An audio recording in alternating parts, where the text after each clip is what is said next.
Hi almal in Verkykerskop en die Verkykerskop area. My naam is Isak, ek is die eienaar van Lifestyle Dancing. Ek is ongelooflik opgewonde om die 31ste daar by julle te wees en dan gaan ons lekker dans. Nou ek het 'n bietjie met Andriet gesels en sy het daar vir julle 'n spesiale ekstra gratis uur bygekry. So ons gaan 3 ure se klasse aanbied op daai dag die 31ste. So van 6 tot 9, maar ons gaan maak so asof dit 'n bietjie van 'n party amper is saam met die klas. So daar is pizzas te koop by Verkykerskop by die venue en ek gaan onder in die comments sal ek die nommer sit wat julle kan bel om die pizzas te bestel. As ook as julle 'n aand daarvan wil maak en nie wil terugry nie, daar is verblyf ook beskikbaar by Verkykerskop.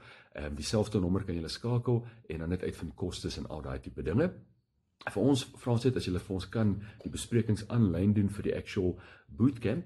Nou natuurlik die vraag is, wat is 'n bootcamp eintlik? So, ons gebruik maar die naam bootcamp, ons soek nog 'n beter naam eintlik, maar wat dit is in die danswêreld is 'n bootcamp is 'n kort kursus. So dit is, ons kom deur na julle toe, ons het hierdie sokkie kursusse waar ons, en two-step kursusse wat ons doen, ons vat al die mees populêre stappies, ons sit dit saam, en soos 'n mini crash course, en dan leer ons dit vir mense in die bootcamps.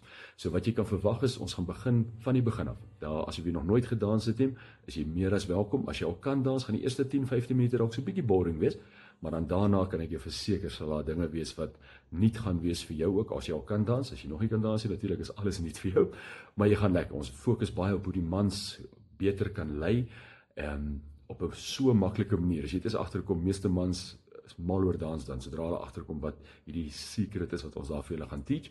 En dan gaan jy lekker dans. So ons gaan sokkie, ons gaan two-step, nou met die ekstra uur wat ons by is, gaan ons 'n bietjie wals ook doen, en ons gaan vir julle 'n super easy line dance, vir die wat 'n line dance wil leer, gaan ons ook vir julle bysit. So dit gaan 'n baie lekker aand uitwees, iets om net lekker pret te hê. So dink aan 'n boeredans, maar met iemand wat dit vir jou host, en vir julle nuwe goeters byleer, lekker musiek, lekker mense. So dit is wat gaan gebeur die 31ste. Ek kan nie wag om na by julle te kom kuier nie. Lekker dag verder. Totsiens.